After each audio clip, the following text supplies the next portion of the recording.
My name's David Weeks, and I'm the Dean of the Honors College. Last year, the Honors College started a new practice of having events like this to celebrate when one of our faculty members publishes a book. So last spring, we celebrated the publication of Barbara Harrington's book on storytelling. In about a month, we're going to celebrate Diana Gleyer's book entitled Bandersnatch. She'll explain that to you next month when you come back. But today, we have a chance to celebrate Dr. Gary Black. Gary is officially a faculty member in the Azusa Pacific Seminary, but he's quite versatile. He's not only teaching seminary classes in the D-Min and the MDiv program, but he's also teaching classes in leadership. He teaches in the first year seminar, and most importantly, for me at least, he's teaching in the Honors College.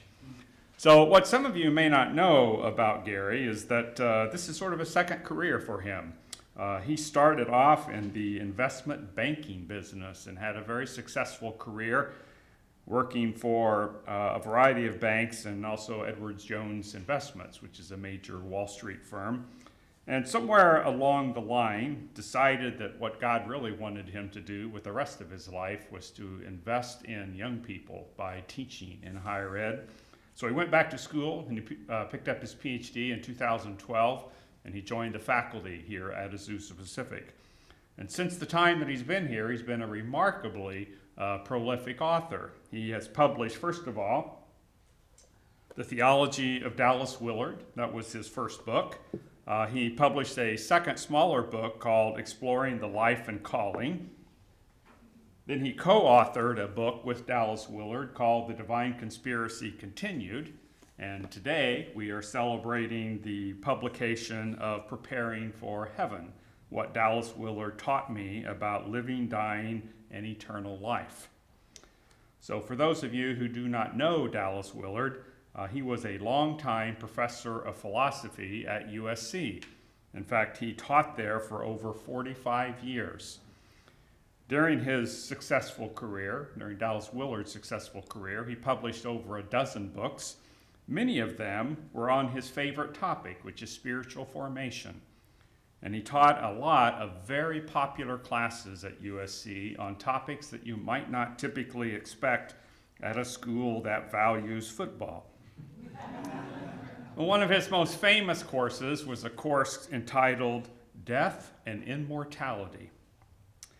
So when Dallas Willard was diagnosed with pancreatic cancer, it was not surprising that he wanted to share some of his insights about what it means to prepare for death and what life after death might be like. And his close relationship with Gary led to a number of very intimate conversations about this topic. And Gary has shared what he learned from those conversations in this book called Preparing for Heaven. So Gary, we're delighted you are here to share with us. Please give him a warm welcome.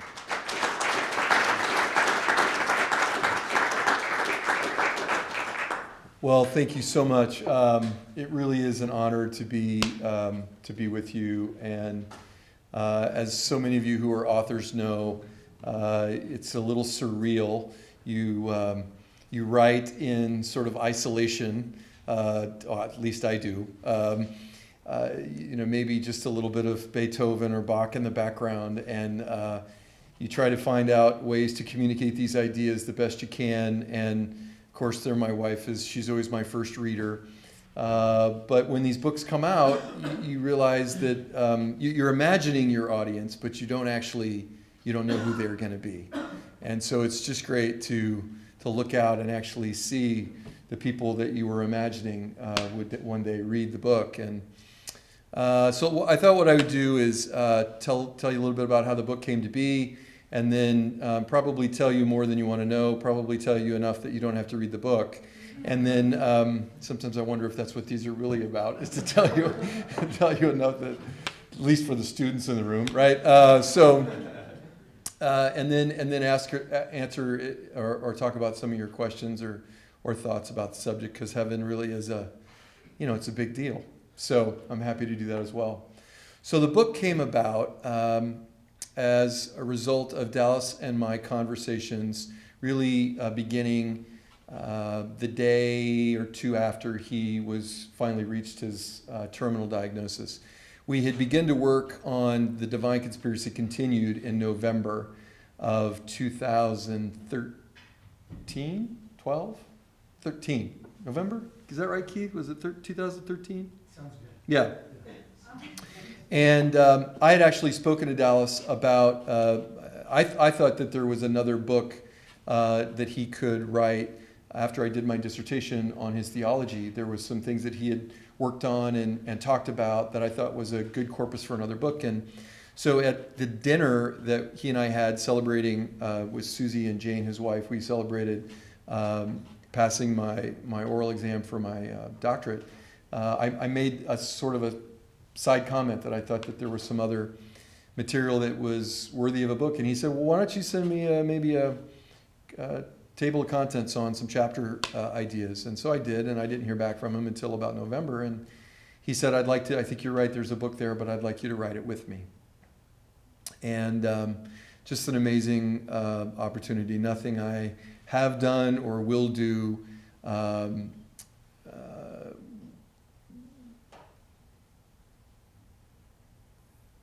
was worth that great offer of generosity to work with me. And so I said, absolutely wonderful, I'd love to do that. We began to work on that in November. He began to get, he was working through his cancer treatments. And then in March of that year, he found out that he wasn't going to recover. And so he called me and I came over to the house and we were sitting outside. It was a nice warm spring day. And he told me that he probably had a few weeks to live. And we cried together, and I fumbled through some words of lament and encouragement as best I could. And that conversation really began what ended up being about a 3-day on and off conversation about heaven. Just two guys talking about our hope. Probably one of the most sacred times of my life. And during that time, we went into his then library. I use that term somewhat loosely. It was filled to the rafters with books. None of any one book you couldn't find if you had to. It wasn't organized, but right next to, Copernicus, you would find, Martha Stewart. I mean, there was just no rhyme or reason to this. But we went into the library, and he and I found this peach box that was full of some of his notes from this class that he had taught at USC on death and immortality. And what I got to do is watch Dallas read an earlier version of Dallas. At a time when he was thinking clearly about such a subject that is so important to so many of us.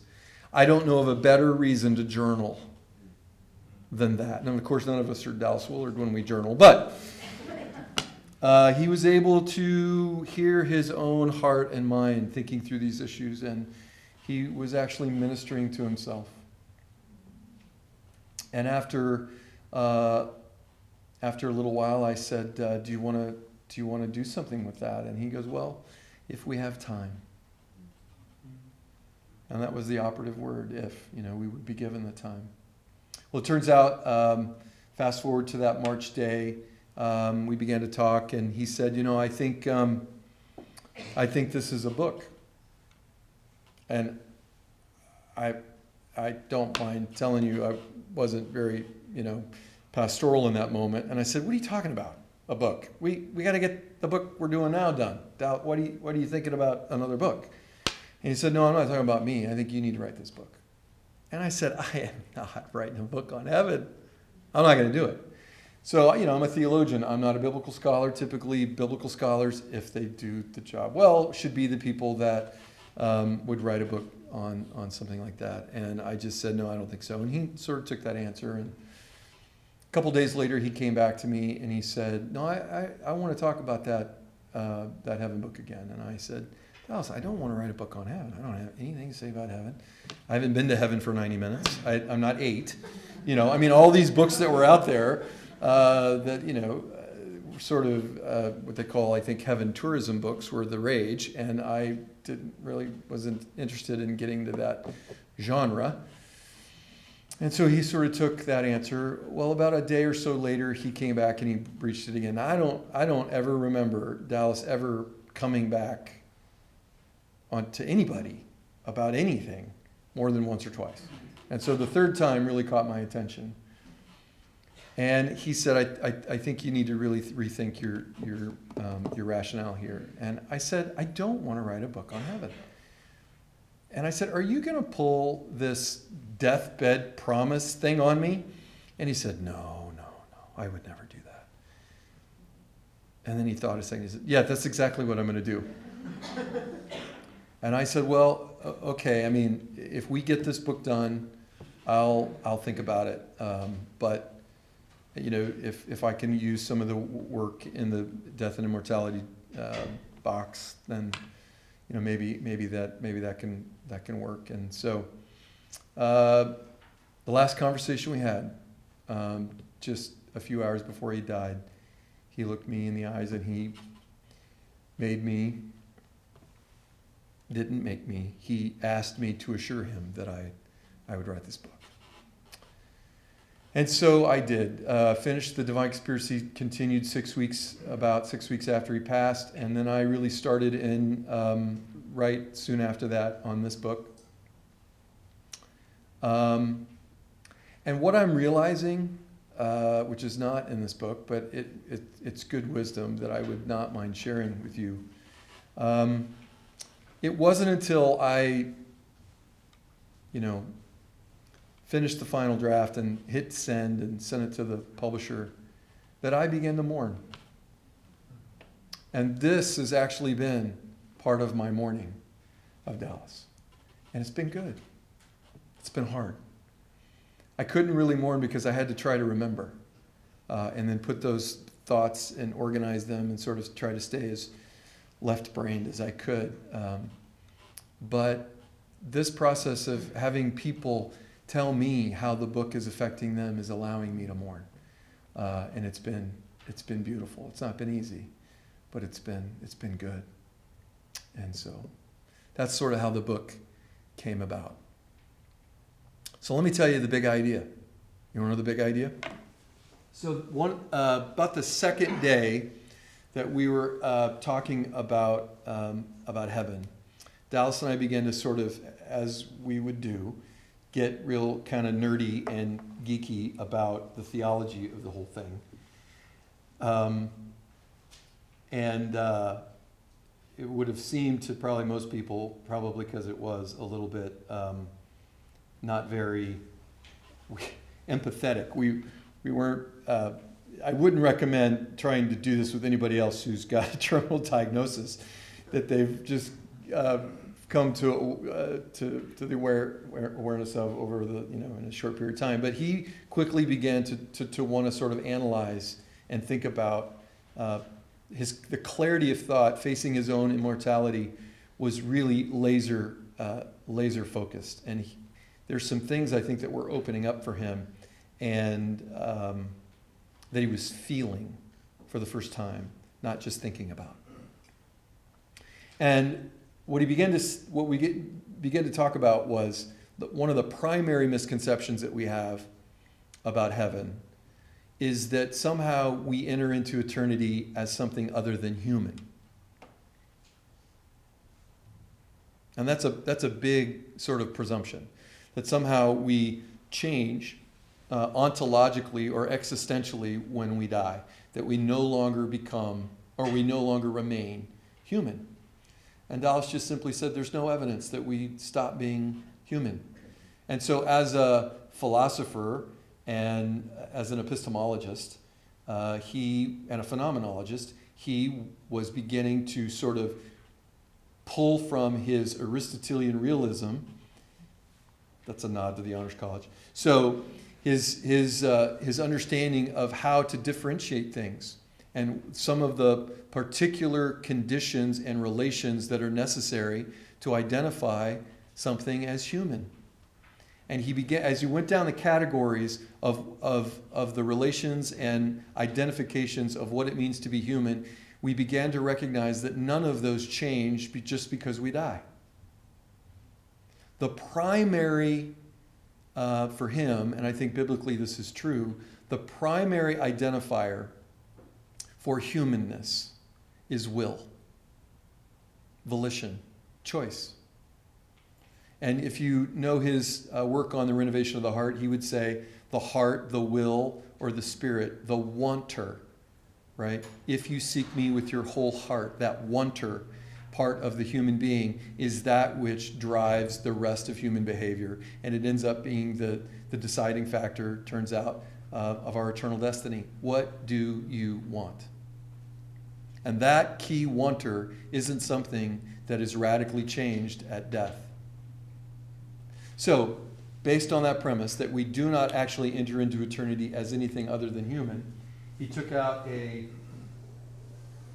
napkin on the table and he drew a circle with, now don't worry, this is not yin yang, but it may look like it at first. And he said, let's imagine that this is the soul, and this person's soul, and I don't know why he picked this, just as an example. This is the soul of someone who's been ravaged by the addiction of heroin, a heroin addict. And this shaded in area represents the way that addiction has overtaken them, that the darkness of the addiction has ruined relationships. It's ruined their understanding about their purpose in life. It has been sort of terrorizing them in the way they think about themselves and God and their purpose. And it's just beginning to overtake part of their soul. But let's say this person is also someone that has a deep conviction in the knowledge and the goodness and the salvific power of God. And so what Dallas says is, typically what we believe is, and this is the big idea in the book, it's in the first chapter, which is a great decision made by my editor to put it up front because it was hidden somewhere in the middle. She goes, this is the main idea, and I went, it is? Yeah, I think you're right, that's good. Yeah, we should put it in the first chapter. Editors are amazing, aren't they? I mean, yeah. So, it's this idea of the cosmic carwash. Yes, and I am from Missouri a little bit, so I say wash. Cosmic carwash. And the idea that we have somehow is that when this individual dies, and they take their somewhat sullied soul through the cosmic car wash, if they have a certain amount of belief regarding a few moments on the cross, they prayed the sinner's prayer, whatever you want to say about that, they come out as a perfect, which is what that means is sinless, and complete human being. And often the assumption is it's as if they never sinned. You will hear this theology often, either implicitly or explicitly preached, that it's as if we never sinned. And Dallas and I just begin to recognize that there's no biblical proof for that. And so we go through in chapter 1 and 2 some of the exegetical biblical arguments for why the cosmic car wash is a myth. And what Dallas said was, it's not going to be like that. His argument is that we don't enter into eternity as this perfect and complete person. We go into heaven with sin removed. Sin is removed. So we are perfect, but we're not complete. And the effect of sin, minus the shame, is the result. So when we come out in eternity is not quite who we're going to be for all time. And what we end up doing in eternity is we end up working on that line right there with Jesus and others to choose what we previously have never chosen. To choose righteousness, to choose goodness, to choose peace, to choose love, to choose faith. Because, as I said at the beginning, we're volitional people. And our character is developed one way and one way only. And that's by choosing it. We choose to be the people that we become. We find what we seek after. It's an if-then proposition. What we know when we die, most of us, intrinsically, is that we're not done. But God is faithful to complete what he started in us. And eternity will be that place. We're with Jesus and others, I'm sure, great saints. Probably the PhDs in heaven, there's going to be a lot of kids with Down syndrome that are going to be leading people like me to work on this little line of love and grace and peace and hope, because they figured it out. So the problem with the other theology is that we assume that if we come out this way and we're whole people, that God imputes, you've heard that language, he imputes or imparts on us a righteousness that is not our own. And therefore we become whole and complete and perfect with really no effort on our part. And the problem with that is that it never existed. So the idea that God is going to make us into, in an instant, the perfected version of ourselves, that version never existed. For Dallas was just a contradiction in terms. It's not that God can't do it, it's that it's nothing. It doesn't exist. There's nothing here for God to actually work with. There's been willful disobedience and rebellion. We've never walked into those areas of our life. But you could see the effect of this theology would have on us, right? If I just believe, and so there are examples in the book, and the one that seems to take the brunt of the example is my grandmother, which I don't think she has any trouble with now. She would have when she was alive, but now I think she's in heaven and she understands the greater purpose was served. But maybe we'll have that discussion when we get there back together. But my grandmother is a good example of a person who believed a few things about the cross and about the salvific power of Jesus, but went through the rest of her life miserable. And her hope was that this car wash would just fix her all up. So she never intended to work on the areas of her life that were not Christ-like. So she just hung on with her fingernails, waiting for Jesus to either come back and take her and fix it all up, or to die. And she never worked on that line. So that you can understand, I think, why discipleship then becomes unnecessary. And perhaps why some of the state of our churches are the way they are. Because it's just about praying a prayer, crying a cry, getting a Bible, and writing a check. That becomes the primary way, and Dallas would call that the sin management gospel. I'm just managing my sin until Jesus can come and fix me all up and make it like I never sinned. However, I never chose the life that was available to me the entire time.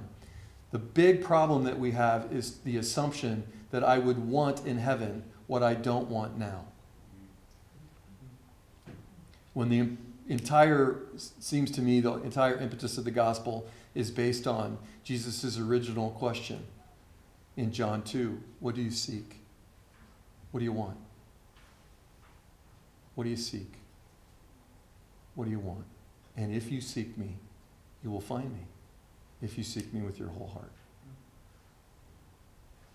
So the assumption is that we're going to become people that we never chose to be in heaven. And that's where Dallas would say, The question that God is going to have to make, the determination and the judgment that God will have to make is there enough of you in heaven that you would enjoy it? And Dallas would also say something pretty controversial. He would say, in his considered opinion, God will let anybody into heaven that he believes could stand it. And that hell is the best that God can do for some people.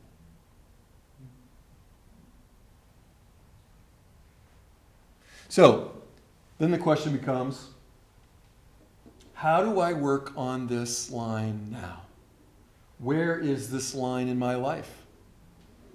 So we were doing a little thing earlier, a couple weeks ago, and Susie was there, and on the ride home, she said, I've always known what this line is. And I said, well, really? You mean I didn't have to write the book? You could have just told me? And she said, that line is what she calls the no, Lord line. It's when you look at God and you say, no, not doing it. Now, of course, that's oxymoronic, isn't it? To look your Lord in the face and say, not going to do it. It's that area where we fear, pride, wounds, whatever it is, just keep us from trusting that God's ways are best and right and true and loving and powerful. So, my job now with Jesus and my friends is to work on that line. And the second half of the book is the 4 areas that Dallas and I talked about that we thought would be most important for us to focus on now. And that is honesty, that heaven will be a place where there is no shadow, no ability to hide, where there will be ruthless honesty. There's a lot of good stuff I write about the great divorce in that regard, that heaven is this place where the reality is inescapable. And so do we want to know the truth and live in the truth? Because heaven will be a place that is abundantly truthful. Or do we want to hide and pretend? That's part of that line. The other part of that would be beneficial relationships, where Dallas used to like to playing with words, and he said the word beneficial in Latin, beneficium, which is factory of good. A factory of good. Are our relationships factories of goodness? Because in heaven, our relationships are going to be such that as we work together, as we engage with one another, the product of that, like a factory pumping out biscuits, our relationships are going to be factories pumping out goodness. And we can do that now. The third one is power. Power. So I think one of Dallas's most beautiful and challenging visions of the kingdom of God and the purpose of discipleship is that we would become the kinds of people where goodness and valor and virtue and trustworthiness and faithfulness, that we are people such that God could empower us to do what we want to do, which is exactly what God would want us to do. That the Torah, the way, the truth, and the life of God is written on our hearts. And we are able to willfully engage the goodness and the love and the light, and that God would load our gun to get that done. It's probably not a very good metaphor, but he would empower us, fuel our tank. How about that? That he would give us all the resources that are required, and that we could be trusted to wield that power well. Right now, the whole earth groans, waiting for the goodness of the children of God to be revealed. That power. One of the most amazing things, most revealing things for me in this time with Dallas. A lot of times over the years that were very revealing. But we were walking One day, I recall this in this time of the book, but we were walking one day over here by the Sierra Madre Retreat Center. That's not what it's called. What's it called? Mata del Rosa Retreat Center. And we were walking out in this field, and it was not very long after the tsunami hit Japan. And we were talking about how the valor of those men that were going in this radiation, almost surely going to die a very difficult and painful death. And yet the love they had to do their job for people that they never knew. No greater love does that man have to give his life for his friends. And I said just something sort of offhanded. I said, like, yeah, where's Moses when you need him? To just put his staff into the Pacific Ocean and tell that wave to just go away. Actually, and it was a mixed metaphor because actually Jesus was the one that calmed the thing. But I chose for whatever reason to pick Moses, probably because it was, I guess, somebody more that I could identify with. And Dallas stopped walking, and you're on him long enough, oh, here it comes. I've stepped in it, or I've discovered, the meaning of the universe. I don't know which, but I'm about to find out. And he looks at me and he says, "No, that's a very interesting question, Gary." I said, "It is. What's interesting about that?" He said, "Who would that person have to be for God to empower them to do something like that? And what would likely happen to them if they did in this day and age?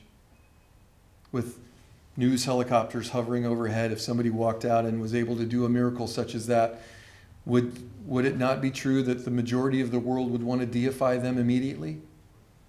That they would want to be worshipped? And who could withstand such an onslaught?"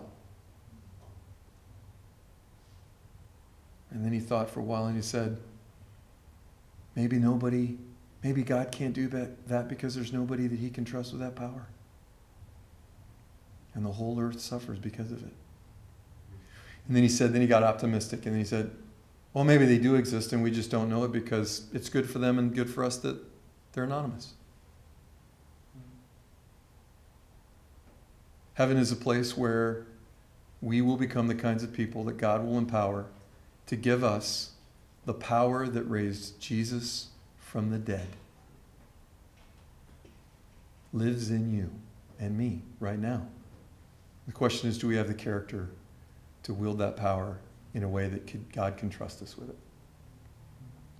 I got to say, not only are we trying to do that, to build that kind of character in the seminary, but we're trying to build that kind of character in the Honors College. And the world is waiting for us to succeed at that. And I pray we will. I think we are. We're getting better. But we got a long way to go because the world's really hurting. And then the last attribute of heaven that I think we have to be ready to prepare for is absolute unadulterated joy. And that may be the thing that overwhelms us in heaven the most. I'm getting used to suffering, but I might have to develop a heart that can withstand the unbridled joy of being in the presence of God all day, all the time, and to have that not make me shrivel up. I talk about my grandfather, who was a World War II vet, suffered with post-traumatic stress his whole life.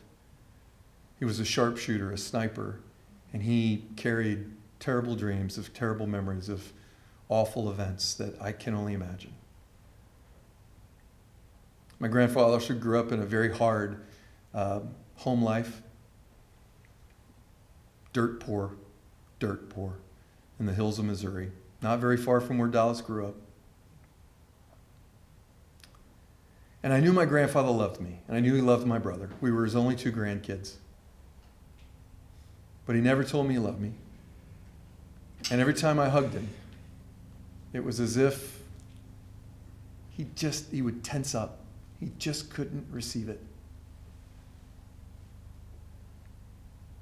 My grandfather's learning how to be hugged in heaven. where that joy is able to permeate every part of his being. And I think God is the kind of God that is arranging things that would allow my grandfather to experience that kind of joy. Because in the end, I believe that that's what he really wanted. The most important thing I learned from Dallas, from the first time I met him when I was a 25-year-old kid to the last moments we spent together on his deathbed, was that I have the life I want. I have the life I want. And the question for you and me, and what this book talks about, is how's your wanter? How's your heart? Are you seeking after, are we seeking after God? Are we ready to be honest people? Are we ready to live in beneficial relationships? Are we ready to be empowered by God to do the good? Do we know what the good is? As a good philosopher, he knew the 4 basic questions were questions that have not escaped us. What is the good? What is real? What is the good life? And how do I become a good person? How do I live in good relationships with people? And then the final one is, are we people that know what it is to live in a joy that surpasses all understanding, yet also with a joy that makes perfect sense? I don't know all that there is to know about heaven. Like I said, I haven't been there. But I have experienced pockets of it. I've also, like you, experienced some pockets of hell. Here's the great secret. We don't have to die to begin to experience the nature of what it is to live in the kingdom of the heavens. Jesus said what he means. He says what he means. The kingdom of God, the kingdom of heaven, is as close to us as we can reach out and grab it. It's as close to us as the air we breathe. What do we want? And unfortunately, you don't have to die to experience the tragedies of hell as well. What I learned from Dallas was that the veil between this life and the next is not quite as thick and not quite as substantial and not quite as permanent as I thought it was. There are moments in my life, and I'm beginning to see them by God's grace more and more, where God's realm is right here, right now, and can be enjoyed and reveled in and captured. Dallas used to say, as a final thing, Dallas said this other crazy thing about heaven. He said, for some people, they may die and it may take them a little while to figure out that they've gone to heaven. And the goal is to live the kind of life where the difference between this world and the next isn't such a big jump. John Ortberg said in his beautiful eulogy that was printed in Christianity Today, I think Dallas has maybe just figured out that he's dead, that he's died, and that now he's more alive than he's ever been. I'd like to live that kind of life. I'd like to kind of live the life that lives in the kingdom of God now in such a way that when I die, it's not that big of a jump. And that's what this book tries to encourage all of us to do. That's it. That's the book. You don't have to read it now.